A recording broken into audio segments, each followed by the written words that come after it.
Si penghapusan tenaga honorer di 2023 itu seperti apa? Apakah nanti akan ada dinaikkan ke P3K atau seperti apa?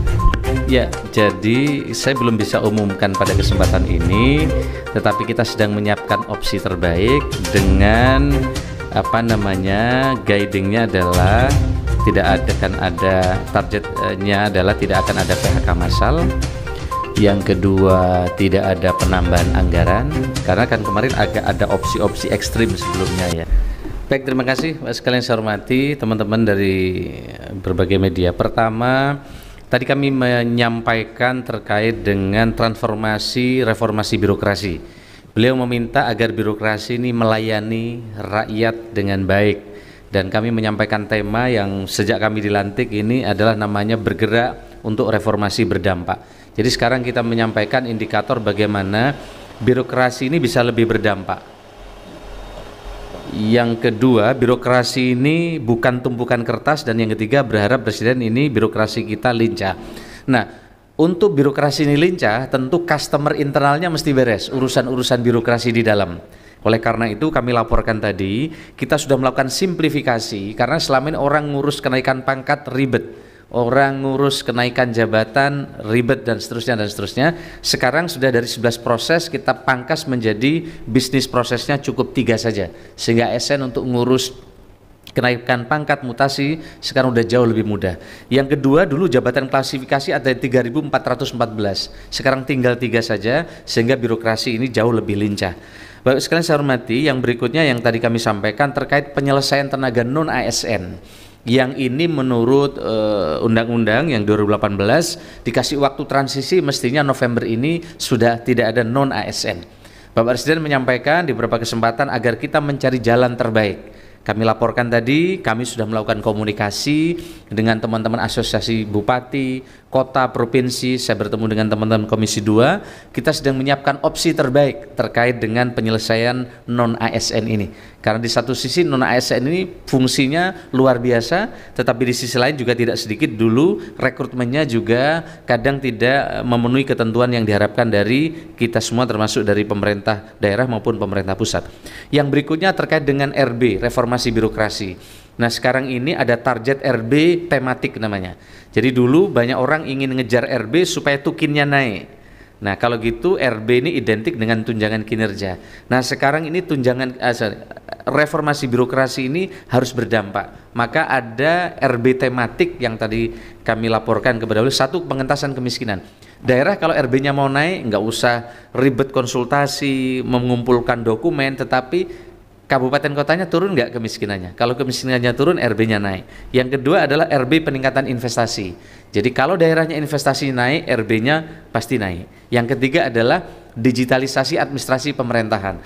Karena dengan digital inilah menjadi pilihan untuk pelayanan kita lebih cepat, murah, dan pelayanan kita akan lebih akuntabel. Nah, yang keempat adalah target prioritas Bapak Presiden yang kita nilai adalah terkait dengan belanja produk dalam negeri lewat e-katalog lokal dari produk lokal.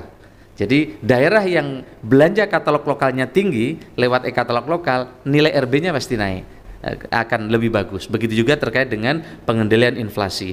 Nah, tetapi ini yang paling penting adalah siapa mengerjakan apa harus jelas. Oleh karena itu parameter indikatornya juga sudah kita siapin dengan baik. Termasuk dulu kalau RB itu nilainya ada banyak banget komponennya, ada 259, sekarang langsung 26 dampak yang diukur.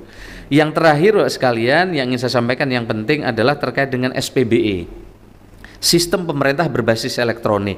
SPBE ini kalau kita lihat negara-negara yang hebat, Denmark, Finland, South Korea, New Zealand, Sweden, dan seterusnya, itu nilai SPBE-nya bagus. Kalau nilai SPBE-nya bagus, ini paralel dengan indeks persepsi korupsinya pasti bagus. Yang kedua, tingkat kemudahan berusahanya juga pasti bagus. Yang ketiga, indeks penegakan hukum atau rule of law-nya juga bagus. Oleh karena itu sistem pemerintah berbasis elektronik yang perpresnya belum ada ditandangkan oleh Bapak Presiden, kami tadi melaporkan Kemenko sedang bergerak agar SPBE ini ke depan bisa jalan. Dan SPBE ini bukan menambah aplikasi baru, tapi menginteroperabilitaskan dari sistem yang ada. Jadi sekarang targetnya semua kementerian lembaga diperintah oleh beliau mengintegrasikan layanan masing-masing. Ini selama ini setiap inovasi ada satu aplikasi. Maka kalau satu inovasi, satu aplikasi, ini akan banyak akun yang harus dibuat oleh rakyat untuk mendapatkan pelayanannya, kira-kira begitu. Dan yang terakhir terkait dengan ini, sekarang ada 27.000 lebih aplikasi, ke depan akan terintegrasi lewat sistem pemerintah berbasis elektronik. Yang paling jangka pendek yang bisa dirasakan dari SPBI adalah MPP digital. Sekarang sudah ada mall pelayanan publik di 112 kabupaten kota di Indonesia. Nah, sekarang ini selain direct service, sekarang didorong namanya MPP digital. Sehingga kalau sekarang ngasih ngurus KTP, perlu waktu lama misalnya kehilangan karena back end-nya masih harus ke manual, harus ke Dukcapil Siak. Nah, dengan cara yang baru ini, kita insya Allah tanggal 20 sudah akan selesai exercise-nya. Ke depan secara online akan bisa, tentu tidak semua kabupaten kota masih percontohan. Sehingga misalnya ada teman-teman media, rumahnya Boyolali, ke depan ngurus tidak harus pulang ke Boyolali. Kalau sudah terdaftar di IKD, indeks kependudukan digital, maka cukup ngurus dari Jakarta. Tentu kami menyiapkan diri bagi kabupaten kota yang siap untuk kita dorong menjadi di bagian awal untuk bisa mengerjakan MPP digital ini. Kesimpulannya adalah dari program ini kita mendorong Kemenpan RB agar inline dengan target prioritas Bapak Presiden seperti disampaikan oleh Pak Menteri Bappenas untuk menangani kemiskinan. Fokusnya di apa? Kemenpan RB di tata kelolanya. Fokusnya di proses bisnisnya. Kalau probisnya benar, tata kelolanya benar, pasti pencapaian targetnya pasti akan. Penghapusan tenaga honorer di 2023 itu seperti apa? Apakah nanti akan ada dinaikkan ke P3K atau seperti apa? Ya, jadi saya belum bisa umumkan pada kesempatan ini, tetapi kita sedang menyiapkan opsi terbaik dengan guidingnya adalah targetnya adalah tidak akan ada PHK massal. Yang kedua, tidak ada penambahan anggaran, karena kan kemarin agak ada opsi-opsi ekstrim sebelumnya ya. Opsinya nomor 1 adalah waktu itu pertama adalah diangkat seluruhnya menjadi ASN. Kalau diangkat seluruhnya menjadi ASN, ini akan menjadi beban bagi negara yang sangat besar. Atau yang kedua, diberhentikan seluruhnya. Kalau diberhentikan seluruhnya, ini akan menjadi masalah di dalam sektor pelayanan publik. Karena ada banyak di menara-menara suar di berbagai daerah, itu ada banyak non-ASN yang sekarang nyata-nyata mereka bisa membantu luar biasa. Atau diangkat sesuai dengan prioritas yang sudah jalan sekarang mulai 2022-2023 ini, yang diangkat sesuai prioritasnya adalah pendidikan dan kesehatan. Dan kemarin kami sudah siapkan 700.000 formasi bagi kesehatan dan pendidikan, tetapi yang terserap yang diusulkan daerah hanya 400.000. Nah, kami berharap daerah segera mengusulkan untuk P3K dari daerah karena pendidikan dan kesehatan ini sedang jadi prioritas.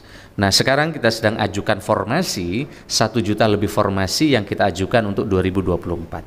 Nah, tentu tenaga non ASN tidak hanya guru dan kesehatan, tentu di banyak tempat juga banyak. Oleh karena itu kita sedang siapkan opsi terbaik tanpa menambah anggaran, tapi tidak ada PHK, sehingga mereka tetap ada di tempatnya. Opsi inilah sedang kita kaji dan nanti akan kami laporkan lagi kepada Bapak Presiden.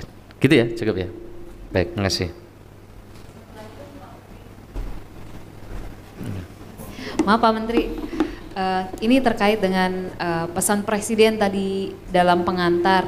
Kan Presiden meminta supaya semua menteri dan kepala lembaga mendisiplinkan anggotanya gitu ya, mengingat beberapa kejadian yang membuat kepercayaan publik runtuh gitu ya, dan ajakan tidak membayar pajak mulai muncul, padahal kan pemerintah mau menaikkan rasio pajak.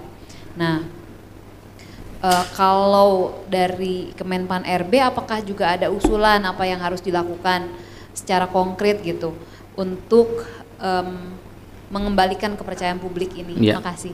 Yes, inline dengan arahan Bapak Presiden, kita diminta untuk mendorong bagaimana pelayanan birokrasi ini menjadi birokrasi yang melayani, akuntabel dan transparan. Dan oleh karena itu Kemenpan RB mendapatkan mandat dari Pak Presiden, ada Perpres terkait dengan sistem pemerintah berbasis elektronik. Dengan layanan digital, dengan digital ini menjadi opsi untuk memberikan layanan kepada rakyat lebih cepat, transparan dan akuntabel. Oleh karena itu sekarang ada delayering terkait dengan jabatan, ada pemangkasan jabatan, sekarang ada namanya JF, jabatan fungsional, supaya lebih lincah bergerak. Ini karena diprediksi 2030 nanti ASN kita isinya milenial, yang sekarang kan masih banyak yang kolonial ini. maka sistem itu sedang disiapkan, yaitu berbasis digital.